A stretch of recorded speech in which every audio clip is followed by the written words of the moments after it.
I come into, when I come in here and I see the likes of Jen and Antonia and Leah and Darren and Ronnie and all the staff, they're not staff.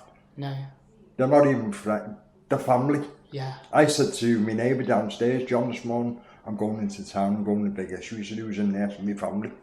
He said, what family? You were an only child? I said, yeah. I said, I've got about 5 brothers and 5 sisters who work in the big issue. Wow. I said, I'm going down to see them. It's a haven for you. I mean, you get food. Yeah. And if you're on the streets, I was on the streets for 2 years. Right. I joined the streets and it's not the greatest thing. No. It's horrible. It's vile. Yeah. I mean, no, I couldn't do the streets again. I done an interview in the Whitechapel. I was on Channel 4. They said it'd be on for half an hour. It was on for 30 seconds. You couldn't think of it in 30 seconds. And the fella said to me hypothetically, you've lost your flat. You're on the streets again. What happens? I said, no, you're wrong. He said, what do you mean? I said, hypothetically, I lose my flat. I said, I don't want to live. I'll kill myself. I can't do the streets again. Yeah. Because it's not like it was 20, 30 years ago. 30 years ago, we had the bottle and the blade. Now you've still got the bottle and the blade, but you've got the machete, you've got the gun, they stamp on you, they kick you, they urinate all over you, they abuse you. This is people who, when you're sleeping, they spit on you, they set you on fire.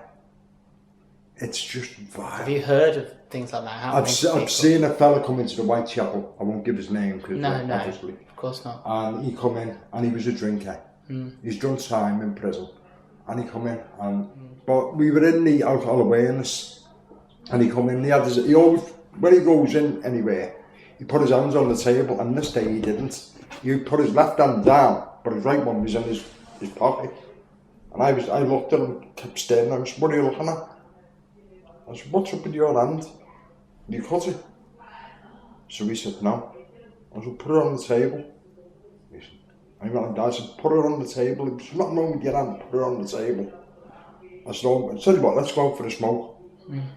And he said, can I have a cigarette? I said, yeah, roll it. And when he pulled his hand out, it was charged black. Oh my God, Joe. And I said, what happened? He said, some bastard set me on fire. It's all right. I mean, I drank. My story, believe it now. I was an alcoholic. I mean, I used to do 2 bottles of scotch a day. Whoa. And it was Grant's. And I was with Chris. We not long got married. I was drinking since I was 13. And it was scotch all the way. Grant's. And we grew up with my best mate, Tommy. We went to school together. Known him since he was knee-height of a grasshopper. And he was my best mate. We went everywhere together, played football together, went to school together, went to match together, cried together, laughed together. And it was his 35th birthday. I never went out socialising. So Friday, we went out for a couple. Saturday, when we went to match, we'd have a couple. But Sunday was the main one. We'd go out about 5:30, 6 o'clock. And we'd stay out. And more or less, it'd be 12 hours. And we'd finish with a curry. Anyway, his birthday come. And I got ready. And I felt great. Felt really in the mood for it. Because I wasn't drinking. And when I used to go out on a Sunday, I'd never drink in the house. I'd always leave it till going out. And we got out. I think we done about 3 pubs. I had 3 scotch, large scotch. It was like 6. And he said to me, you're all right? I said, yeah, I feel great. I said, happy birthday. I'll get you a present when I get my money on Thursday. And it's my birthday on Wednesday, so we'll go out again. Next Sunday, we'll have a double celebration. We'll get really smashed. We'll have a good time. And we got by the Empire. And for some reason, I stopped and I said, Tommy, I can't do this. I don't know what it is. I said, something's just come over me. I said, I don't feel like going anymore. I said, I want to go home. I said, do you mind? He said, no. He said, we don't feel up to it. And we had 2 idiots with us, George and Alan. And they were hangers on. He never put the bleeding hand in the pocket, no matter what. And I said, Tommy, I feel terrible letting you down. He said, no, if you don't feel up to it, go home. I'll see you. I'll come round Wednesday. I said, yeah, all right. And give him a hug, give him a kiss. And I said, I love you to bits. And he said, yeah, same Joe. I said, see ya. let me know when you get in. So I said, yeah, I'll give you a bell tomorrow. Happy birthday, and I'll see you Sunday. I'll see you on Wednesday when you come round. Anyway, I went to bed. Walked in. Chris, I didn't usually get in until about 4 o'clock, 5 o'clock in the morning. And I walked in at 10:15. And her first words to me was, believe not, they ran out of scotch. And I said, look, do us a favour, don't. I said, for some reason, I said, don't know why. I couldn't do it tonight. So, but I said, I know I look forward to it every night, all night. I said, I said, something said to me, go home.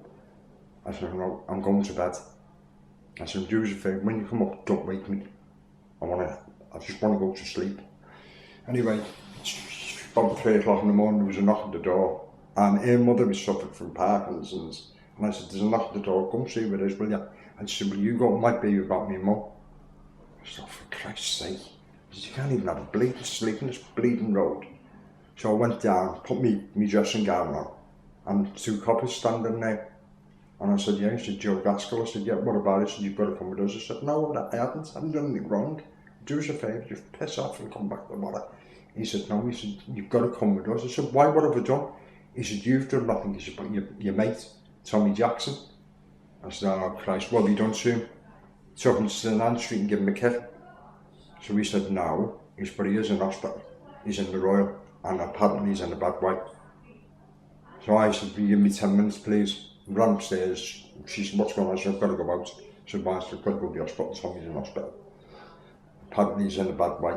So got down. They took me to the Royal. I flew in.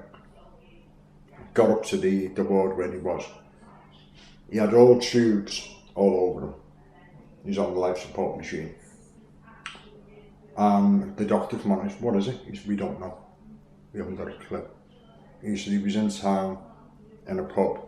He took a sip of the lager what he was on, and next minute he collapsed.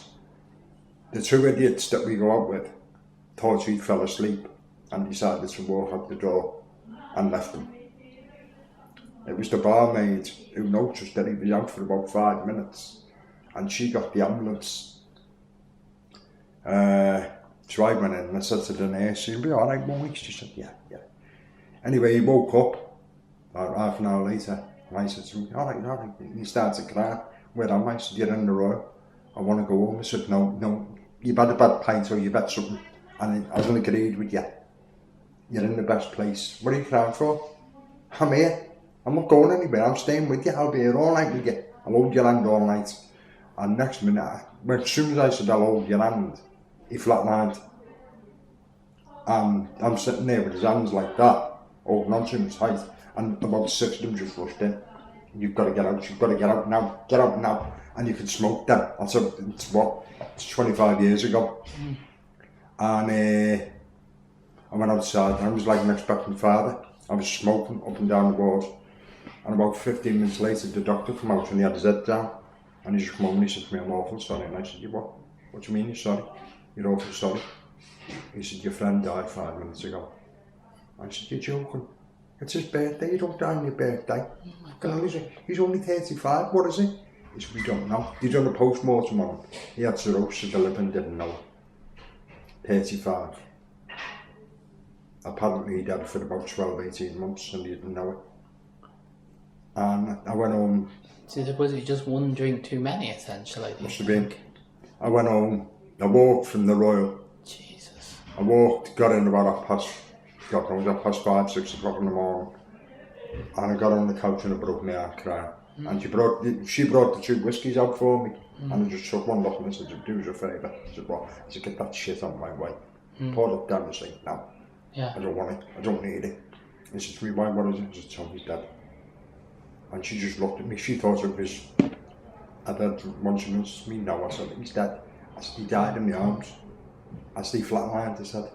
And then I said to her, right, I want to go upstairs, the box room.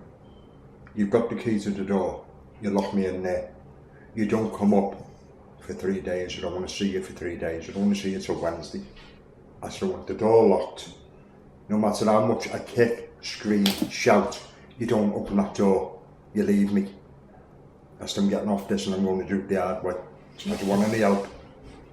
And for 3 days, I done cold turkey. Fucking hell, Joe. You could have died. Nearly killed me. Yeah. And I can laugh about it now. I got come down on the Wednesday, my birthday. I was 30. And he'd been dead 3 days. It felt like 3 years. Yeah. And she said to me, are we going out? I said, yeah. She said, where's the one? She said, go to the pub. I said, well, I'm not drinking. I'll have Coke.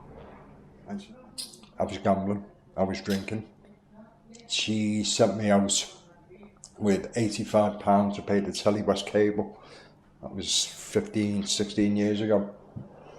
And I ran into one of my mates, and one of my mates, he didn't twist me arm, it was my hi Johnny. And he turned around and said to me, Frankie Dettori's got 3 rides today, he's only got 3. And they're good rides. And I walked in and I'd done a £75 win treble. And a £5 each way treble, £85. And he got the first 2 winners, 4 to 1 and 6 to 1. And I thought, yeah, I'm up here. He's only got to get the last one. Even if he becomes placed, I'll get 300-400 back off it. So I can pay the cable, take it out for a meal, and I won't tell her how much it won. I'll give it a couple of quid, take it out for a meal, and I'll have the rest. And he was leading. He came to the final, the last half furlong, about 200-300 yards from the line, and the horse stumbled. And it was a 5, 6, 7, 8 horse race, 7 horse race. He had to get in the first 2. He finished 4th. And I looked. I was walking in town from 3:15. I didn't get in until 1:15 in the morning. I'm trying to get money, so I could take the money back and say, but look, I got talking to my mate and I never paid it. Anyway, she got up the next morning and said to me, did you pay the cable? I said, yeah. I said to me, where's the receipt? And I'm in the back kitchen and I'm looking for a receipt that didn't exist. I said, I haven't got it in my pocket a minute ago. And she knew, she must have fucking known, she had to know. And she said, oh, all right. I went in the bathroom, when I come out, she's on the phone. I thought she's phoning her mother. She phoned Telly West. And she asked me if the bill had been paid, and he said, no. You're £85 in arrears. She turned the telly on for Charlotte, and the cartoons were on for about 3 seconds, and it just, the whole service shut down. Charlotte started crying. She goes, you bastard, she said. You took that kid's TV away from her for a week. She said, right, give us your card. Because I got my money on the Tuesday and that was on the Monday. So give me your card, your post office card. I said, yeah. I couldn't even say sorry to her because it was that bad. I knew what I'd done. And she said, take the £85 out the door tomorrow. I get 145. I said, take the £85, take your 40, take your 30, and I'll have the rest. And she just looked at me and said to me, you what? You think you're getting money tomorrow? I said, it's my bleeding dole, I said. She said, you took food out of her mouth. You took the cartoons away. She's going to be crying all day now, she said. She said, you really think? She said, well, I'll tell you what. She said, have you got ciggies? I said, no. She said, good. She said, because you're going to sweat today, she said. I was going to give you £20 today to have a bet and go and get ciggies to put you over till Thursday. She said, because I know what you like for your ciggies. She said, but you know what, she said, forget it. Just forget it. And Tuesday comes, she went for the money, and I thought, so she'll bring me ciggies in. She went into Asda. She went out at 9 o'clock, she was in Mint, I used to look in the lights out. And I said, have you got any ciggies? Did you get me any ciggies? She said, no. I said, give us some money. I need money. And she gave me £3. I said, what's that? She said, that's what's left. She said, cable's being paid. She said, oh, by the way, she said, no, I took the sports channel off. She said, and I took, what was it? I took all your music the phones off. She said, you're going to learn the hard way. She said, tonight, she said, you're on the couch. And I think that was the beginning of the end. I think that's when the penny dropped. Then I won 200 and I won 600 in the bookies. I got a lucky 15 up, good prices. And I walked in and I told her, I said, I've had a good win on the horses. 3 days before Christmas. I said, we'll have a bleeding good Christmas this year. And I said, tomorrow we're going to town, get the presents. I said, I've seen some lovely presents I want to get you. Gorgeous presents. And we took Charlotte, me and Chris went into town. And took her into the jewellers, got her a ring. She always wanted an eternity in her mum's ring. And the things like that, £200. I just paid it. He said, how are you going to pay it? And I just, you take a cheque. He said, no, I haven't got a chequebook anyway. I said, yeah, and I give her the money. I said, yeah, give us 200. And I put it down and he looked at me. I said, it's alright. I said, I made that 5 minutes before I come out. And he was doing that like that. I said, if I had rings all over my fingers, swathed with gold around my neck, I bet you wouldn't check it then, would you? I told him everything, I got outside and I said, right, come on, took Charlotte round, got her all the stuff. And we went back and we were in the taxi going home, and I said to her, the baby to bed tonight, early. Do you fancy having an early night? Do with me and I'll go out get you a bottle of sherry. I'll get a bottle of whatever I want, Coke. Get me ciggies and we'll have an early night. We were trying for another baby. And she said, yeah. And I said, I'm just going round the corner to get me ciggies. I've only gone 10 minutes. When I come back, she just turned around and said to me, there's your bags. There's the door. Don't let the door smack you in the arse when you go. And I said, what? I said, I want you out. I don't want you here anymore. So I walked over to the tree and may God strike me dead. I never opened my mouth again. I walked over and I'd already wrote on them, Chris, Charlotte. I left Charlotte's and she said, what do you do? I said, what do you mean, what am I doing? I said, do you really think I'm going to leave these here and I'm on the bleeding streets? I said, I've got nowhere to go. She said, but it's Christmas. I said, yeah, it's Christmas. I said, Merry Christmas to you as well. And I picked up all the stuff that I'd got her, the jewellery, and I put it in my pants. I said, I can. I said, tomorrow morning, darling, I said, I'm taking this back and getting my money back. I said, do you really think I'm going to sit Christmas on the street with no bleeding money? And you're walking around with all jewellery on? You're having a laugh, you are. And I got outside and for the first 6 days I blamed her. Then reality at home. It wasn't her. Dickhead, it was you. You were the one who was gambling. You were the one who was drinking. You were the one who was supposed to be paying the bills and not paying them. And it was... But, yeah. Elvis, tell me about Elvis. Oh, Jesus. So you're going to the Elvis convention on Saturday, Friday? I am going to Leicester. Going to Leicester. What can I say about Elvis? Why did you get into him? This is going to start, I've said this before and people look at me and say, what? When he was alive, I couldn't stand him. Oh, really? I hated him. For 16 years, well, say what, well, for 13 years, I hated him.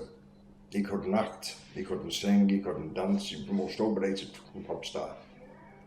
And if a record come on the radio, I'd turn it off. If his film come on the telly, I'd turn over. If it was in the paper, I'd rip the page out and throw it in the bin. I got with this girl, Lynn, my first girlfriend, Lynn Jeffries. Been with her for 3 weeks, kissed her, and that was as far as it went. I left school in the Easter.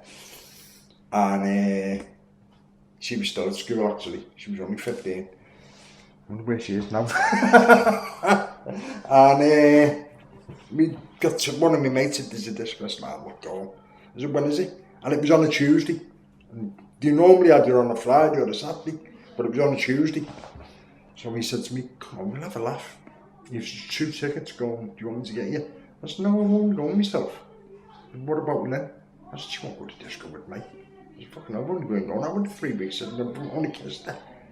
I said, I think she's at I think she bats for the other side. So we got talking. I said, there's a disco in Page Moss, do you want to go? I said, yeah, I'll go with you. And we got on great. We had a little kiss and a cuddle and all that. And my mates got the records played.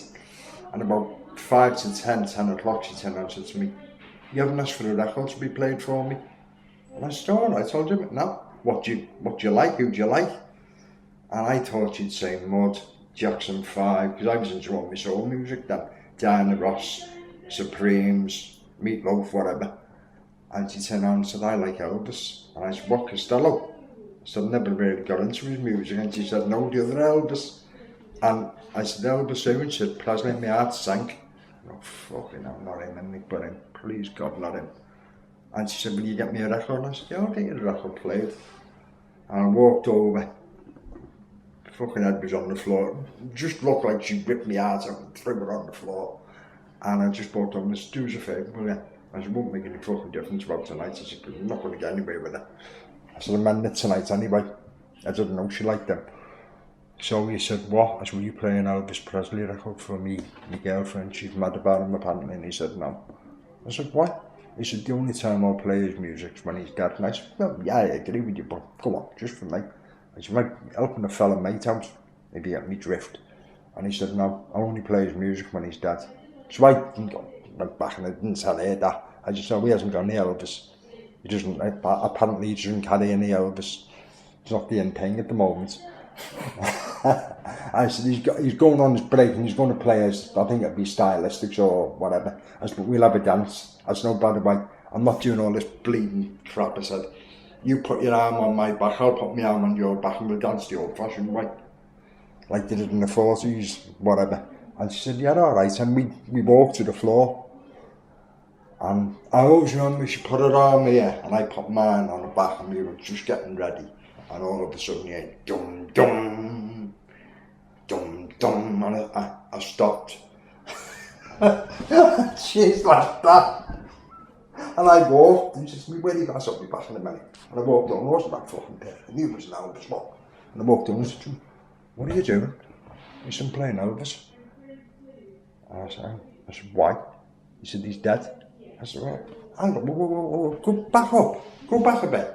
Say that again. Very fucking slowly. He said, Elvis Presley's dead. I said, I must be dreaming. I said, say it one more time. He said, Elvis Presley is dead. And I just went, bang, and I hit him. Where it come from, I don't know. Next minute, he got up, pushed me. So I got him on the floor, got his legs like that, and just went, whack, stomped on him, punched him in the face 3 times, and butted him. He's on the floor all there. And I got up, fixed me collar and me tie, and I walked up and said to me, why were you fighting? I said, Elvis is dead. And she went, what?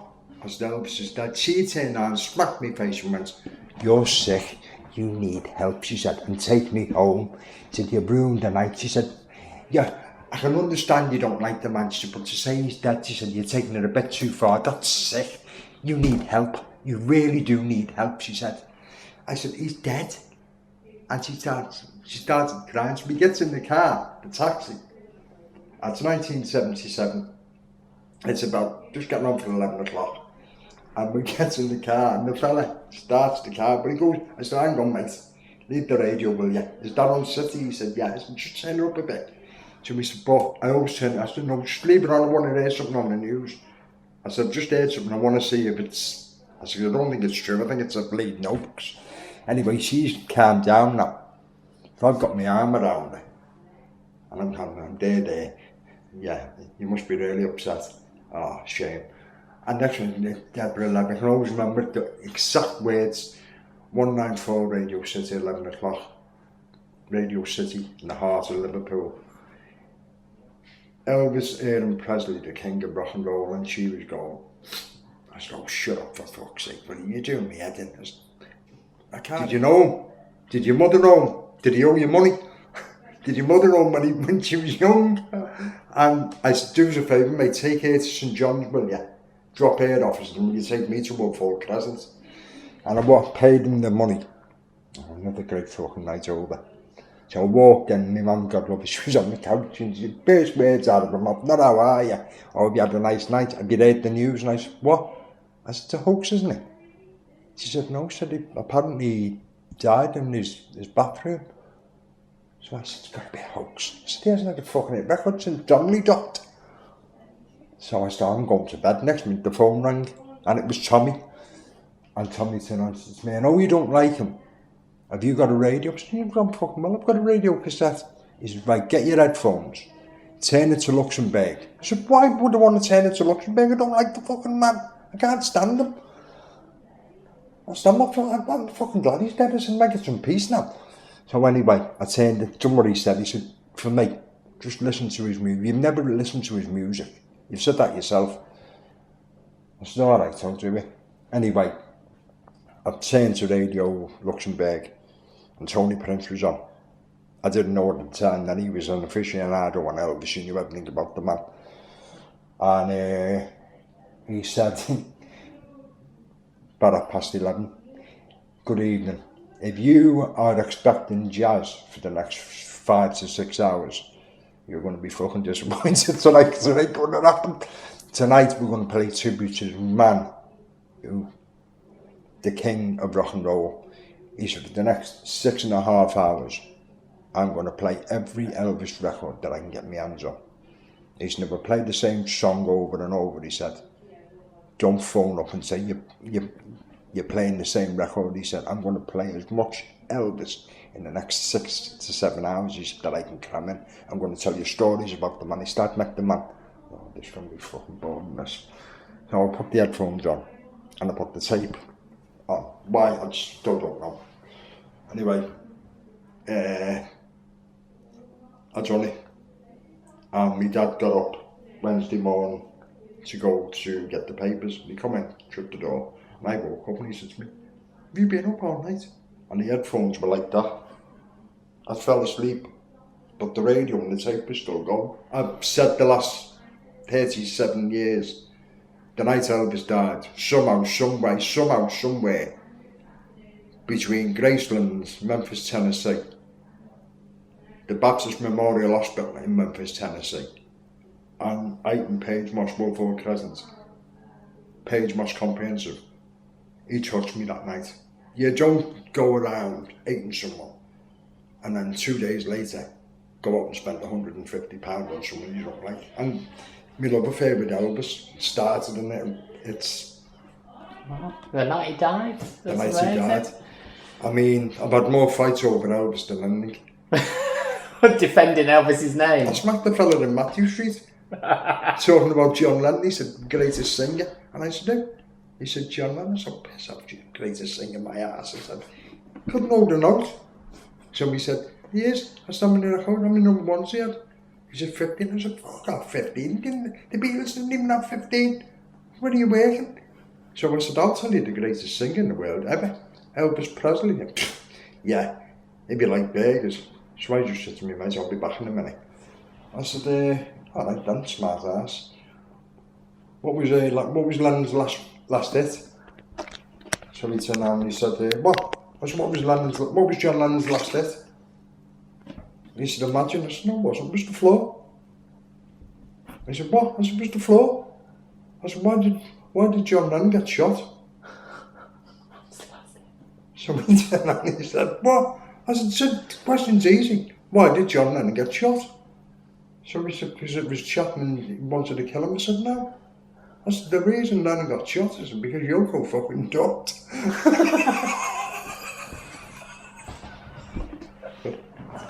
Right, last question, Joe. What's your hopes for the future?